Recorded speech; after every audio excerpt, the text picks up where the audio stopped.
Aqui.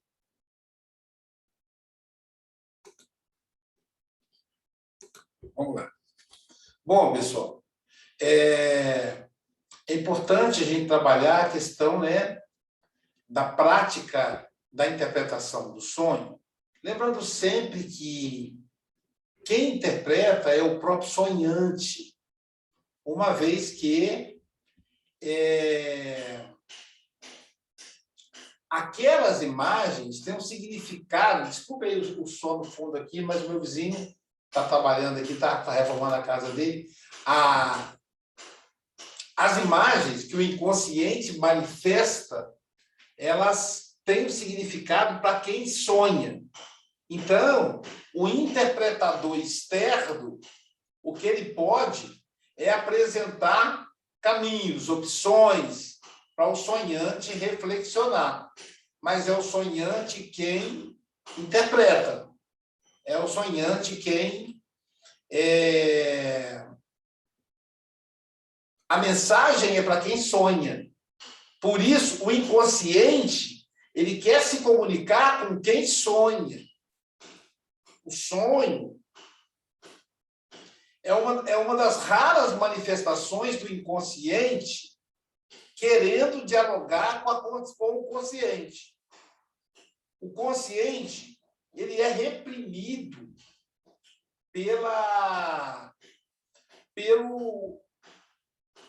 o inconsciente, ele é reprimido pelo consciente. É o ego tentando dar conta da realidade. Nós temos uma realidade social e nós temos que viver dentro dessa realidade, que é satisfazer as exigências sociais e, ao mesmo tempo, manter os nossos sonhos, né? Os nossos sonhos como ideais, os nossos sonhos como desejos. Então, eu tenho que manter o meu desejo, que é uma manifestação do id, que é uma manifestação do inconsciente. Sem isso, eu não tenho vida. Mas, ao mesmo tempo, esse desejo ele tem que se adequar à vida social. Eu, como ser humano, eu preciso viver em sociedade. Então, eu tenho o desejo, vou dar um exemplo, eu tenho o desejo de ficar rico. Mas essa riqueza, a busca da riqueza não pode custar o sofrimento das pessoas, o sacrifício das pessoas que eu amo. Porque, afinal, por que eu quero ficar rico? Para dar melhores condições, entre aspas, óbvio, é a justificativa que a gente tem, para as pessoas que estão do nosso lado, o filho, o marido, a esposa, os pais, etc. Então, quando eu mergulho de cabeça no meu desejo, vamos supor, eu começo a trabalhar 12, 14, 15 horas por dia, ali eu vou deixar de atender, as necessidades do filho. Tem o Zoom tá mexendo aqui, eu acho, sabe? Não sei se é impressão minha. Não, acho que não, né? Mudou alguma coisa para vocês? Deixa eu mexer no som do móveis aqui. Então, eu desejo, eu tenho que atender às minhas necessidades, o meu desejo, a realidade. Eu não posso simplesmente abandonar o meu lar para atender o meu desejo de me realizar na profissão, por exemplo. Se eu fizer isso, o que vai acontecer? Se eu fizer isso, eu vou perder o respeito da esposa, meus filhos vão perder a possibilidade de serem orientados. Então, eu preciso conciliar o ato de ser pai com o desejo de me realizar profissionalmente, por exemplo. Então, isso vai, de alguma maneira, essa conciliação entre desejo e realidade é que constitui a neurose, é que constitui o conflito. Diga, amor. Aloísio, espera só um bocadinho, porque é assim, alguém partilhou a tela, tu vais ter que, como anfitrião, vais ter que tirar essa partilha.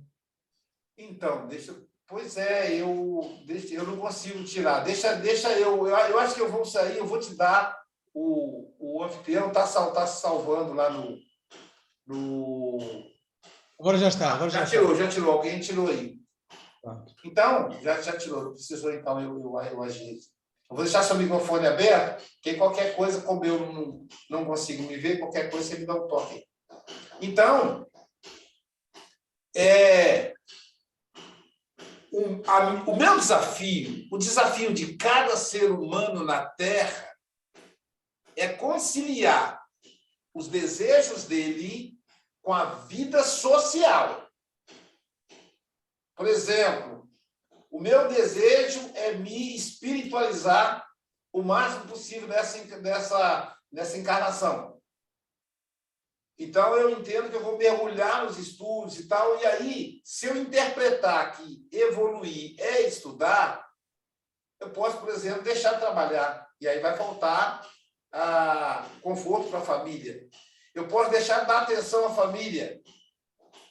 Então, é conciliar o desejo, seja qual for, o desejo de ganhar dinheiro, o desejo de se desenvolver profissionalmente, o desejo de estudar, o desejo de me espiritualizar, o desejo de me dedicar a determinado segmento filosófico, o desejo de ter um corpo saudável.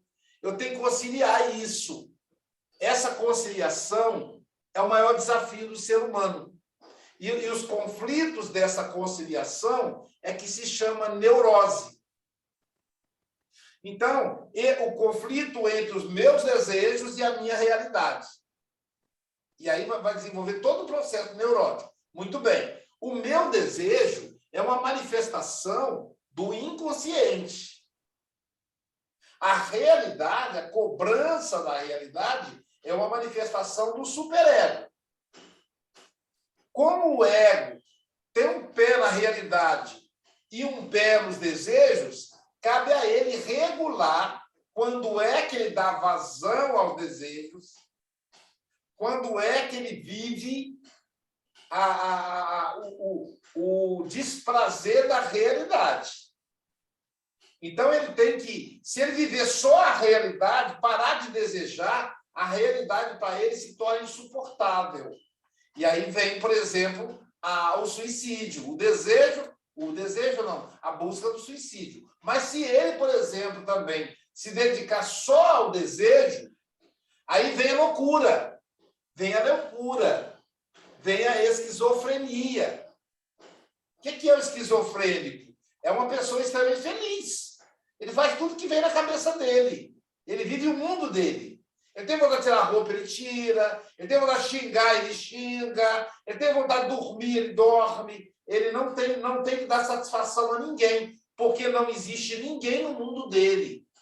O mundo é dele. É o mundo do desejo. Então, a gente fica meio com esse conflito. Muito bem. O desejo, o inconsciente, ele se manifesta de duas maneiras. Só duas. A primeira delas é o sentimento. É a emoção. Ali está o inconsciente. Então, quando eu olho para a Ana Nery, por exemplo, e sinto pela Ana uma alegria de viver, só de olhar para ela, não é a Ana que eu estou vendo. Eu estou vendo uma pessoa do meu passado. Essa é uma outra característica do inconsciente. Ele é sempre passado. Então já viram aquela frase? O coração tem razão que a própria razão desconhece. Então, às vezes, você olha para a pessoa, você sente um amor tão grande, uma vontade de abraçar, um carinho. Aí você fala, como é que eu descrevo isso? Você não consegue descrever, porque não está no campo da razão, não está no campo do cognitivo. Tem uma música do Roberto Carlos, que é meu conterrâneo aqui, que eu gosto muito, que ele fala assim: eu tenho tanto para lhe falar, mas com palavras não sei dizer como é grande o meu amor por você. E não há nada para comparar. Percebeu? O sentimento é isso. E não há nada para comparar, para poder lhe explicar como é grande o meu amor por você. Nem mesmo o céu, olha ele tentando explicar, hein? Não consegue. Nem as estrelas ao sonho. Nem mesmo o ar, nem o infinito. Não é maior, nem mais bonito. A música continua. Me desespero a procurar alguma forma de te falar como é grande o meu amor por você. Então, percebe? Você não consegue descrever o amor, a tristeza, a alegria. Você não consegue. Isso é o inconsciente. Isso é o campo do desejo. O consciente, ele fala em palavras, ele é cognitivo, ele é explicativo, ele tem lógica. Então, eles são bem diferentes. O inconsciente fica atrás, na região do cerebelo, na nuca. Até mesmo o cérebro ele fica em lugar diferente. O consciente fica no lobo frontal. Então, eu não consigo explicar o que eu sinto. O que o sonho faz? Então, o sonho é a segunda manifestação do inconsciente. A primeira é o sentimento, que muitas vezes nos atravessa. Eu olho para a Sílvia, digo um desaforo para ela, sem perceber. Quando eu vejo, eu já falei. Eu me arrependo, mas o inconsciente me assaltou. Daí a importância da meditação. Com a meditação, a gente consegue trabalhar melhor isso. Senão, nós somos o tempo todo assaltados pelo nosso inconsciente.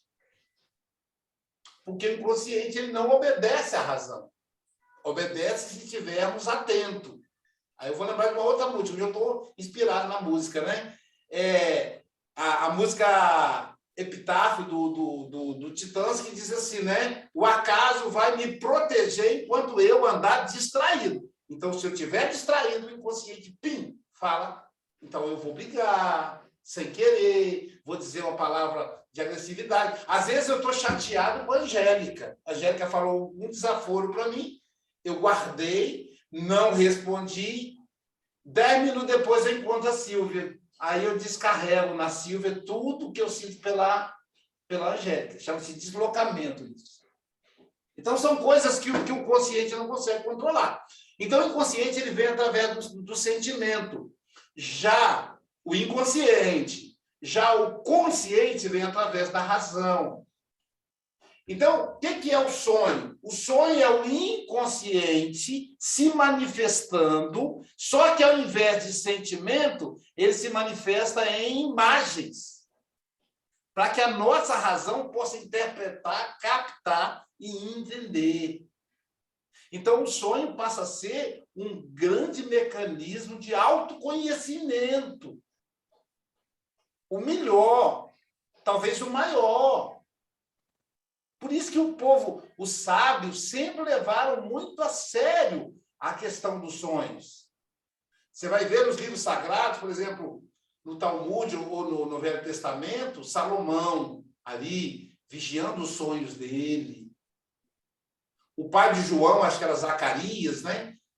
Ali, vigiando o sonho, né? Olha, você vai ter ali, aliás, o Zacarias, não, a Isabel, né? A Isabel falando ali do sonho, que Maria teria filho. Então, está sempre, o sonho está muito presente. Joana d'Arc sendo orientada na guerra, através de sonhos. Tem uma Santa Teresa, acho que é Santa Teresa. Tem uma santa também que ela era orientada pelo sonho e foi canonizada em função disso. Então, o sonho é esse mecanismo para você entender o que está acontecendo com você no campo do sentimento e que você não teria como entender através da razão. Um outro lugar que você pode entender o seu sentimento é na análise. Na análise. Que ali você vai falar para a pessoa, para o seu analista, dos seus sentimentos. Aí a Neuza vai dizer assim, mas eu falo disso, Luiz, para minha amiga. Só que a sua amiga, ela também tem as neuroses dela. Ao ouvir a sua narrativa, ela vai misturar com a dela, e aí você fala assim, vamos supor, Cléo, eu estou tão chateada com o meu filho, aí a Cléo, que já está com um problema com o filho dela, vai dizer, filho é assim, é tudo ingrato, nenhum vale nada, o bom mesmo é a gente não ter. Quer dizer, a Cléo não está falando da Neuza, está falando dela. Então, é um processo em que o profissional ele se anula, ele é preparado para não misturar as questões dele. Então, é um mecanismo de autoconhecimento. O outro mecanismo é a interpretação dos sonhos. Por isso que é tão importante a gente conhecer os nossos sonhos. Com base nisso, então, eu quis fazer essa introdução até para poder cobrir aí a ausência do Sócrates, para falar dos sonhos aqui. O primeiro sonho que eu vou interpretar para vocês, o caso clínico, né? A paciente AM. A paciente AM, ela tem o seguinte sonho. Ela sonha que está numa galeria no alto do presídio. Eu estou olhando para baixo aqui, gente, eu estou tentando olhar aqui a interpretação que eu já dei para ela. Ela está numa galeria no alto do presídio, aquele lugar onde fica os guardas ali. E ela está observando. E ali da galeria ela olha e ela vê uma cobra, só que é uma cobra de vidro, uma cobra colorida, uma cobra azul. E essa cobra está ali, está presa, mas ela representa ameaça. E aí, ela olha para a cobra, e a cobra, essa parte é interessante, tem a cabeça igual ao ex-marido. Todo mundo gosta de ouvir isso. A mulherada gosta. A cabeça da cobra é igual ao ex-marido. Vocês sabem que eu tenho meus sonhos com cobra? Todo mundo tem sonho com cobra. A cobra é um símbolo muito forte no nosso imaginário. O meu sonho com cobra, a cobra que eu sonho, ela tem cabeça de peroá, que é um peixe local aqui. E eu adoro peroá frito. Aliás, todo jeito, né? Frito, moqueca. A Jair, inclusive, essa semana, ela deu um jeito de comprar o peroá. Ela fez um peroá. Gente, que maravilha. É bom nem pensar aí, bom peixe não faz mal, né? Então, só que no sonho, aquele peroá, ele quer me bicar. Porque ele é uma cobra. Eu não sei por que ele tem cabeça, o peroá. E aí, aquele desespero, eu começo a chutar a cobra, que na verdade é um peroá comprido, sei lá, é uma coisa misturada. E aí eu fico tentando chutar o peroá ou a cobra, e aí Jailza me acorda, amigo. Aí ela percebe que eu estou aflito e ela me acorda, né? Então, mas todo mundo tem sonho com cobra, mas e aí, claro, né? Cada um tem a sua cobra particular, ela tem um significado pessoal para cada um. No caso da nossa sonhante aqui, a nossa AM, eu decompus o sonho. Lembra que eu falei para vocês uma coisa legal no sonho? É você decompor o seu sonho. Você pegar o seu sonho e começar. Eu estou no alto do presídio, numa galeria. Galeria, presídio. Aí eu decompus para ela, né? Presídio, galeria, cobra, vidro. Mas a Luísa é a cobra de vidro. Por que é a cobra de vidro? Então, vidro. É cabeça. Né? O que significa cabeça? O que é o ex-marido? Fiz essas perguntas. E aí a resposta da nossa sonhante AM foi o seguinte: presídio, liberdade. Não é estranho presídio? O Sócrates conseguiu vir.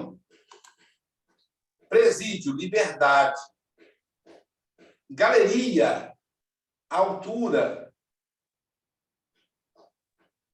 Cobra, para ela significa medo, para mim também. Acho para todos, né? Vidro, olha só, significa sangue. Vidro para sonhante significa sangue. Por isso que eu falo, não dá para a gente usar um código universal. Eu vou perguntar a vocês, gente, para quem que presídio significa liberdade? Para mim não significa. Mas para essa pessoa significa. Percebe? Então, nós, psicanalistas, por exemplo, fica fácil para a gente interpretar, porque a gente conhece mais ou menos a história do nosso paciente. Mas quando é um amigo, quando é uma pessoa que te pedir, você precisa perguntar à pessoa o que significa aquilo para ela. E à medida que você vai perguntando, ela própria vai montando o quebra-cabeça. E daí, muito natural, ela própria fala, significa isso. Ela própria conseguir interpretar.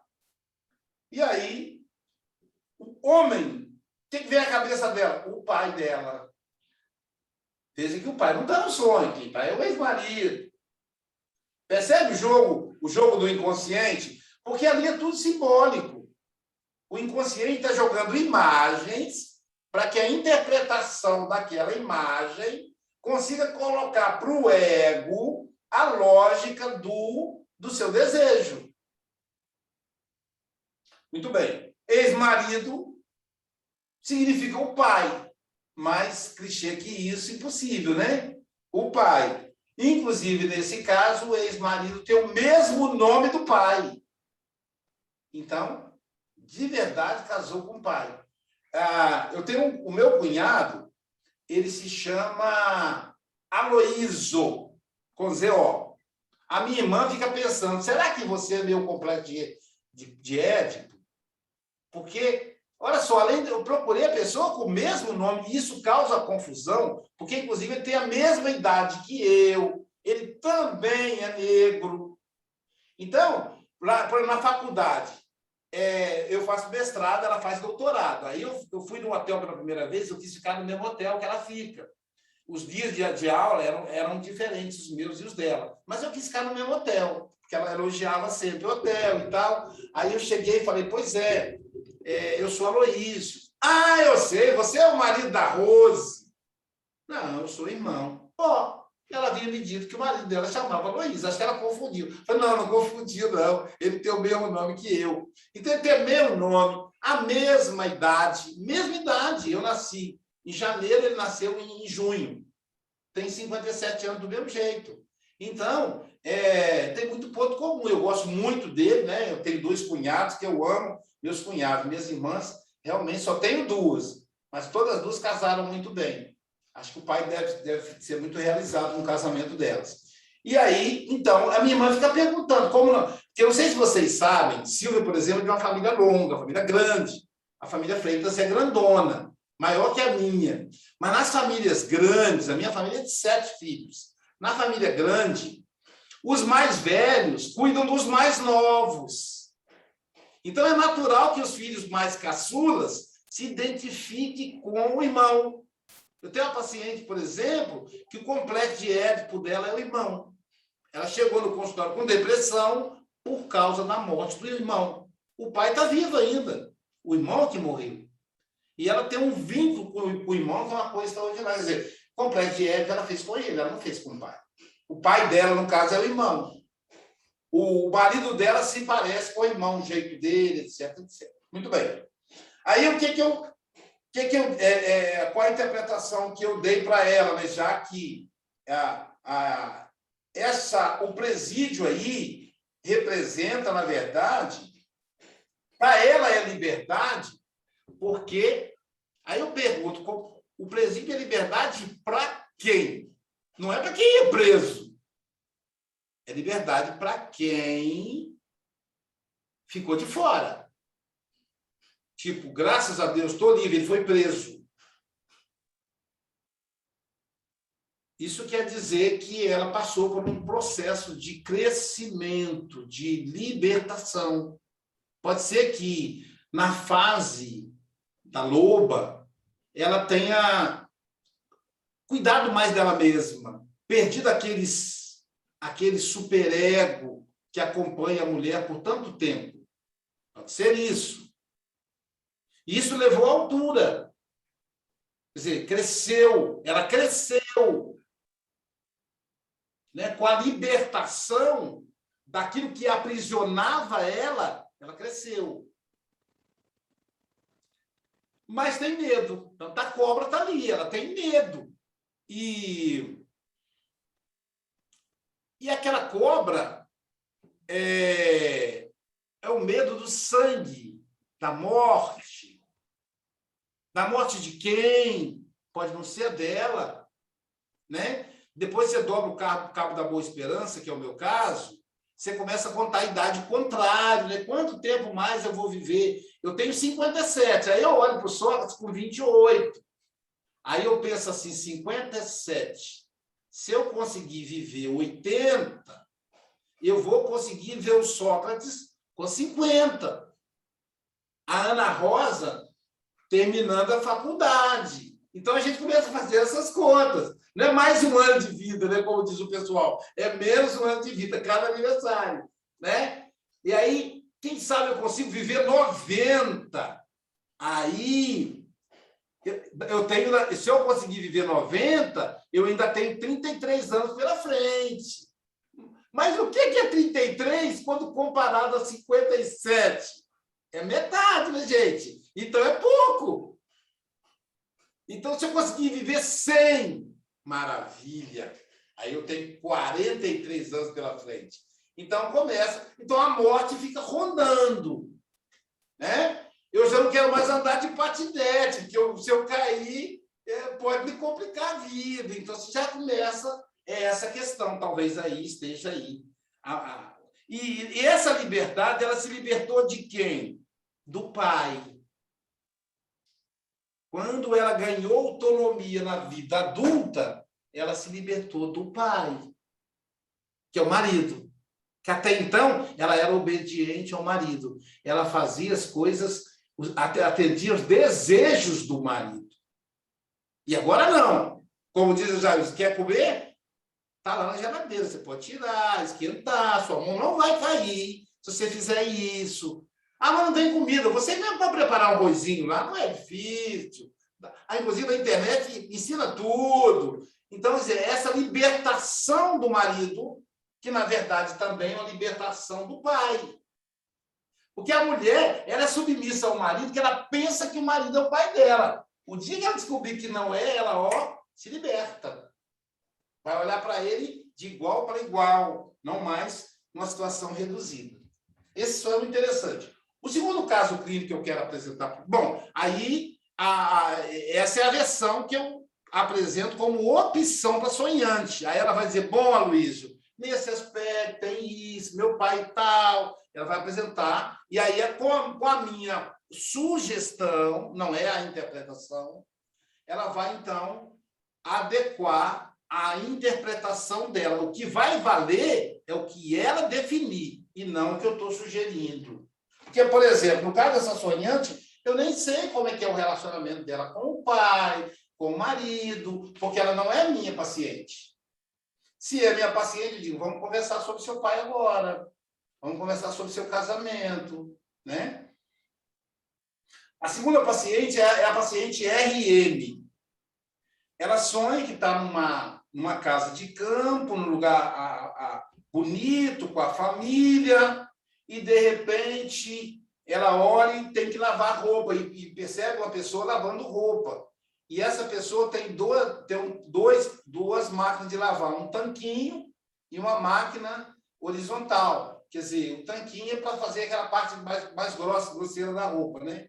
E aí, nisso ela vê uma criança de 6 anos. Eu estou aqui sintetizando o que ela disse, né?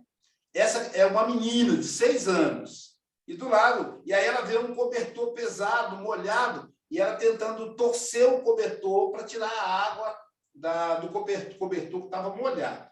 Depois ela vai pendurar esse cobertor num varal, espetado por um bambu. Aí, Aldo, eu lembrei de Minas Gerais, aqui no Espírito Santo, varal não tem bambu. A gente não tem bambu aqui.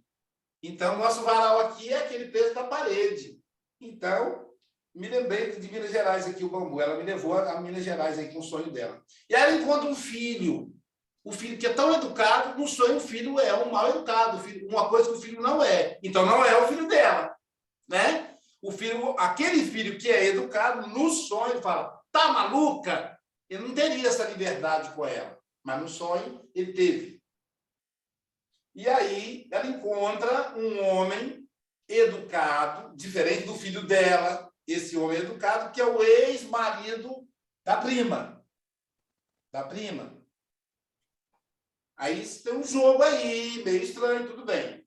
E aí ela vai mostrar para esse homem educado que ela vai lavar o bule. Só pode ser Minas Gerais, gente. Bule lembra café, lembra pão de queijo. E aí ela vai lavar o bule para tirar o cheiro de café do bule.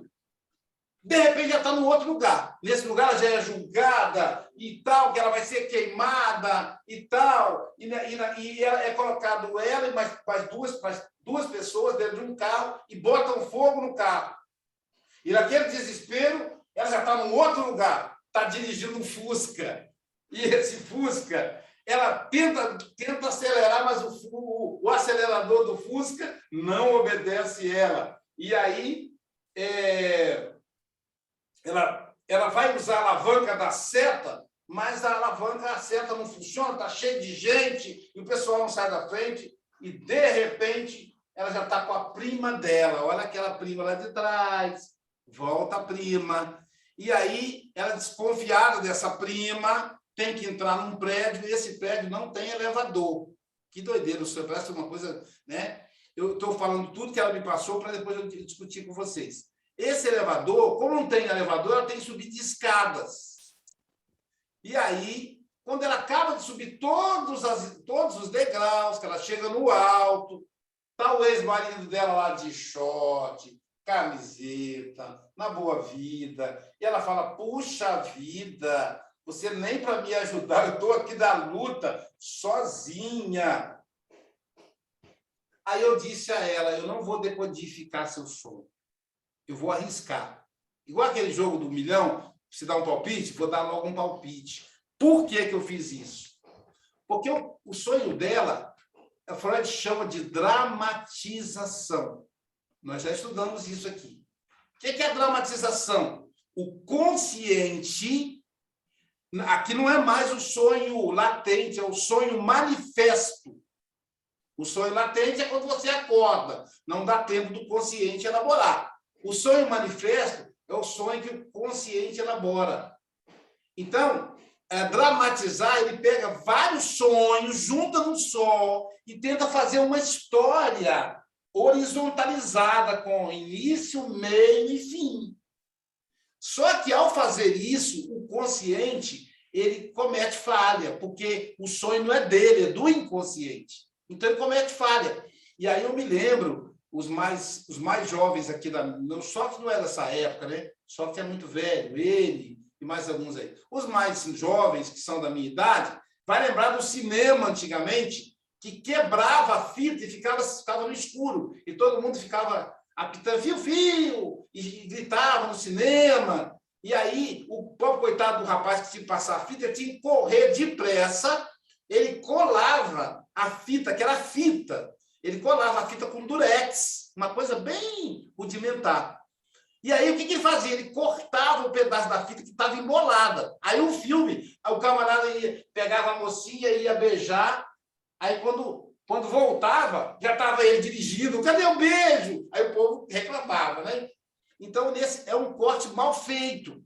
Então, veja bem, como é que é o negócio? Ela está lá lavando o bule, de repente, ela já está dentro de um lugar que está pegando um carro que está pegando fogo, e ela vai morrer, e está naquela aflição, de repente ela está vendo Fusca.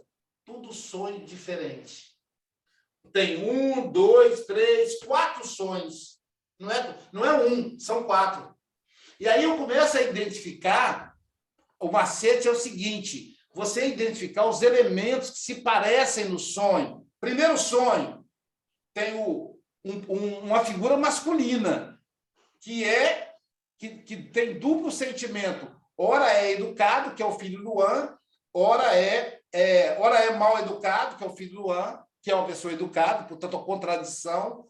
Ora é o Jonas, que é marido da outra, mas ele é um cara educado, cobiçado pela mulher. A mulher gosta de homem gentil, de homem educado, de homem que protege.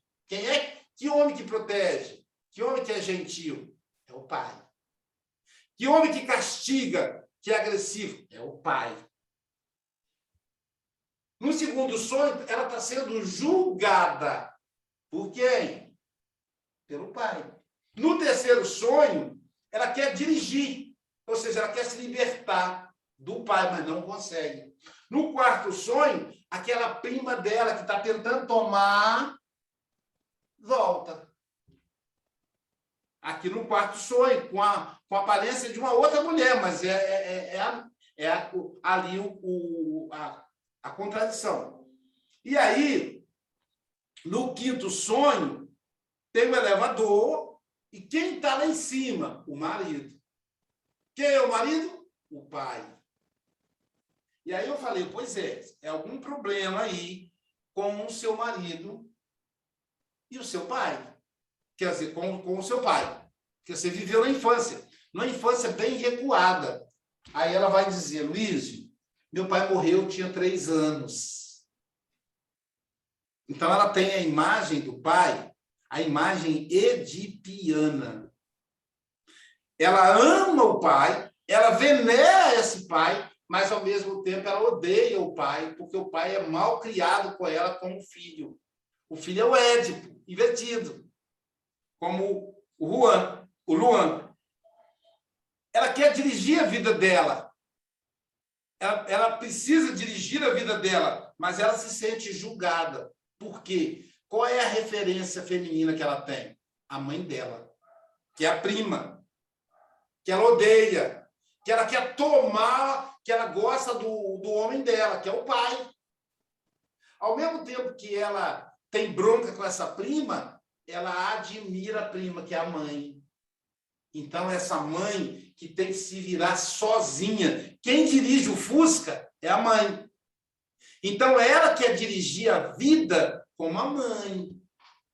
Mas, ao dirigir a vida dela, quer dizer, ela desenvolveu uma capacidade de controlar. Portanto, o empreendedorismo. Toda pessoa abandonada, que é o caso dela, que foi abandonada pelo pai, desenvolve a habilidade de empreender, de gerenciar. São mulheres que cuidam da própria vida. E ela é uma dessas, porque ela viu a mãe fazendo. Mas, ao mesmo tempo que ela faz isso, ela se sente julgada por ela mesma, pela mãe que está dentro dela. Porque ela julgou a mãe, quando a mãe teve que cuidar da família inteira sozinha. E agora ela está casada com um homem que é a imagem e semelhança do pai, aquele pai quando ela tinha 3 anos, quando ele morreu. Só que como ela dirige a vida, ela está cansada. O homem é aquele cara tranquilão. Não, vai lá. O que você fizer tá bom, Angélica, vai lá. Ô, Lúcia, se você fizer, concordo. Tá tudo bem, Suzana. É aquele maridão que concorda com tudo, desde que você não dê serviço para ele. Vai lá, faz o que você quiser. Então, ela se sente sozinha e ela está chateada, porque, na verdade, ela está carente do marido. Ela queria que o marido desse mais atenção a ela. Não, não é o marido.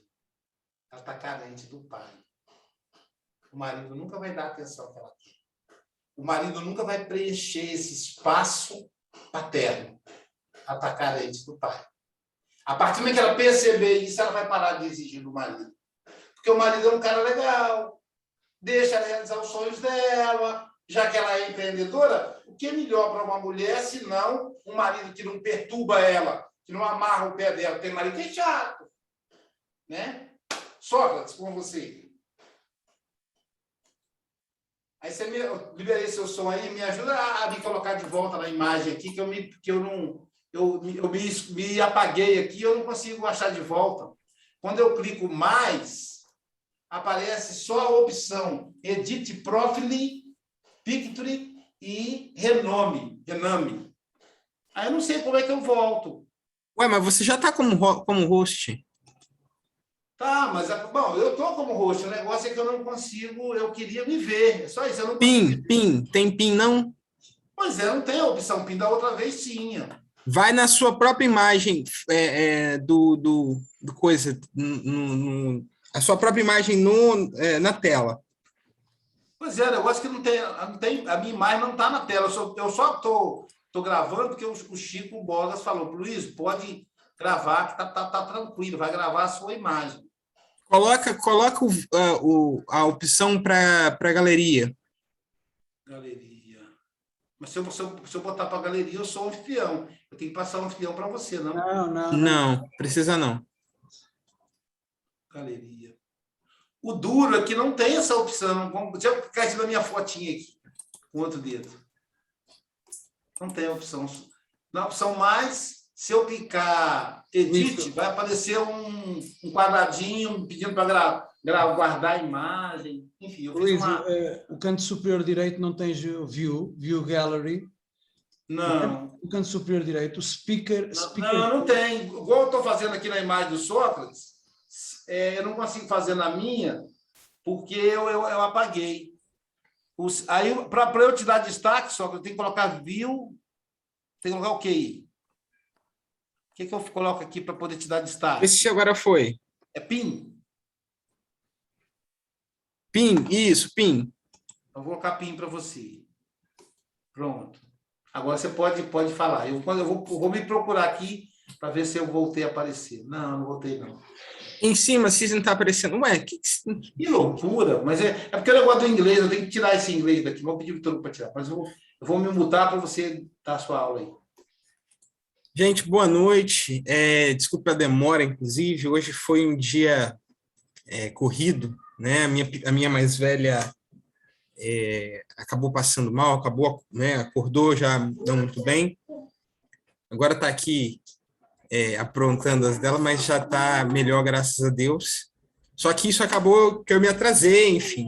Foi um dia um pouco corrido. O caso que eu vou trazer para vocês... acabou que eu fiquei com apenas um caso, né? Da lista, só uma pessoa acabou mandando o sonho. Bom, e aí eu vou, então, trazer para vocês, inicialmente, os elementos, ou, na verdade, o sonho. Foi um sonho onde o inconsciente utiliza a lembrança, mas, sobretudo, também demonstra ou traz à luz o desejo. Vendo o Aloysio falar, inclusive, eu pensei em uma outra possibilidade de interpretação, me veio uma outra na cabeça, mas aqui nós chegamos até então, foi algo que foi suficiente para a própria pessoa, né? Ela achou que fez muito sentido. Qualquer coisa, inclusive, eu posso até dizer qual é essa outra interpretação que eu pensei depois, se a pessoa tiver interesse. Depois, então, eu falo. Eu estou aqui lendo o chat, depois eu te mando. Enfim, o sonho é o seguinte, né? A pessoa... A paciente coloca, né, o sujeito coloca um sonho onde havia um mar, né, um oceano, e ela estava dentro de uma embarcação que a princípio não era exatamente um barco, mas uma embarcação muito tecnológica, muito avançada, a ponto de os próprios comandos, o próprio leme, né, da embarcação ser algo que ela não sabia exatamente como mexer, porque era uma tecnologia que até então ninguém conhecia. No barco estavam ela, o filho, o ex-marido e a irmã do ex-marido. E ela vai descrevendo que o barco vai, então, fazendo o seu percurso normal, como acontece, ela descreve o oceano como um oceano muito lindo, algo que ela nunca tinha visto antes, né? Apesar dela não conseguir ver o filho, né, de maneira clara, mas ela sabe que é o filho que está ali, ela sabe que é o ex-marido, ela sabe que é a irmã do ex-marido, até que o barco entra entre dois paredões. E aí ela fica ali preocupada e o barco começa, então, a bater nos paredões. E ela percebe que a embarcação vai afundar. Então, ela começa a conversar com o filho, dizendo, meu filho, nós vamos desencarnar, não se preocupa, vai doer um pouco, mas logo, logo a gente vai acordar em outro plano. Antes que ela consiga terminar de explicar a ele, né, que o que iria acontecer ali naquele momento, o barco afunda e ela acorda, né, do sonho. Bom, qual foi a interpretação que nós chegamos a princípio? Qual foi a interpretação que fez mais sentido para ela a princípio? Né? Eu dei duas interpretações, e a primeira foi a que para ela fez mais sentido. Me pareceu, a princípio, não foi um sonho que eu decompus, porque foi um sonho que me pareceu muito... um ponto importante, a pessoa, antes de enviar o sonho, ela falou um pouco das suas questões com relação aos sujeitos que estavam presentes dentro do sonho. Sobretudo por ser o ex-marido, ser o filho. Então, ela explicou o contexto, não o contexto do sonho, mas o contexto desses sujeitos, por que é o ex-marido, como o filho vem ao mundo, enfim. Então, quando ela primeiro faz esse relato sobre os sentimentos, as relações que se findam. Quando ela relata o sonho, então o sonho fica muito mais claro, né, a ponto de não houve uma decomposição. No sonho embarcação, e no caso, o mar, né, o mar seria a vida, né, o processo que eles estavam passando, e a embarcação a relação deles. Né? Ela relata que o filho que eles tinham não era do ex-marido. O ex-marido assume a paternidade desse filho. Então, foi um momento que, para ela, muito, como é que eu coloco? Muito forte, né? Marcou muito ela nesse ponto. E a relação deles, então, foi muito bela. Como no sonho, a embarcação muito bonita, né? O mar muito belo, assim como era a relação dos dois.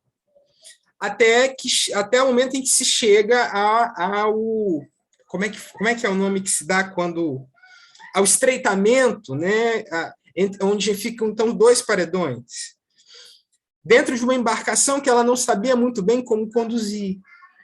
Isso estava falando, a princípio, da relação que eles estavam tendo, e que ela não sabia como conduzir, e também o ex-marido, a irmã, ninguém sabia como conduzir essa relação, mas, sobretudo, dentro dos dois. O que leva, então, a fazer com que o barco bata e, eventualmente, afunde, que foi, nesse ponto, o fim da relação dos dois. Por que é que o sonho, então, surge nesse momento?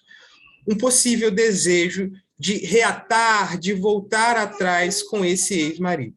Sobretudo porque foi um homem que marcou muito a sua vida, ela descreve como um homem que foi muito importante, não é à toa, né? Assumindo aí a paternidade do seu filho. Só que, ao mesmo tempo, o inconsciente dela está dizendo a ela, né, ou talvez seja um medo do que o inconsciente coloca a ela, de que, se ela retornar para ele, novamente, ela talvez não saiba como conduzir o barco, que o barco novamente afunde. né? O filho, ela explicando para o filho, por exemplo, o fato de que eles iriam desencarnar, né? Iriam falecer. Seria mais ou menos ela explicando a separação que ela teve com o marido por filho e a dor que isso causou, né? Enfim, como só que o Aloysio me coloca uma outra questão que também o pessoal falando que não quer sonhar com ex, porque ex é pesadelo. Que eu vou deixar para colocar no privado, porque faz algum sentido mesmo, pelo menos no primeiro momento, mas depois eu coloco isso no privado e, se a pessoa permitir, eu trago para cá, talvez na próxima vez que formos interpretar. Então, esse sonho, no princípio, eu entendi como uma relembrança e, sobretudo, um conflito. Ele está marcando um conflito que há entre as sensações, hoje já com outro relacionamento, hoje já com uma outra pessoa, mas ainda com esse sentimento com relação a esse sujeito, né, a esse homem, que teve novamente um papel, foi uma figura importante na sua vida, sobretudo na vida dela e na vida do filho. Um outro ponto que eu esqueci de mencionar, além do filho, ela tem uma filha que ela não vê no sonho. Aliás, talvez veja, né, na irmã do ex-marido, mas a princípio a filha não aparece. Por isso que a interpretação foi feita como se fosse um processo onde ela lembrava da relação inicial, né? Onde a filha ainda não existia, só existia o filho, e onde as coisas ainda estavam belas, estavam bonitas. Dali em diante, quando a filha nasce, é que as coisas... aliás, quando a filha nasce, as coisas já não estavam tão belas, já não estavam tão boas, né? Então, a princípio foi um sonho onde o inconsciente utiliza a memória, alguma lembrança, mas, sobretudo, traz à tona desejos e afetos que talvez não estejam tão bem resolvidos. Não acabou ainda não, minha filha. Já elogio dela. De qualquer forma, a ouvi-la brincar do lado do Sócrates é música para os meus ouvidos, né? Porque como ela estava doentinha, a gente que é avô fica muito grato a Deus aí, que é muito bom, né, ver o netinho fazendo bagunça. Pessoal, vamos ter que deixar vocês cortando pelo meio, né? Como a gente faz sempre. Geralmente, no dia da interpretação, a gente não faz isso. Mas vamos ter que cortar, porque a gente tem que ir lá para o outro grupo de estudo. Tá bom, Sócrates? Obrigado aí por ter vindo. Eu acabei atrasando você, que eu achei que você não ia poder vir, então fiquei fazendo uma introdução muito longa aí da minha interpretação. Tá bom, gente? Um beijo, até a próxima segunda.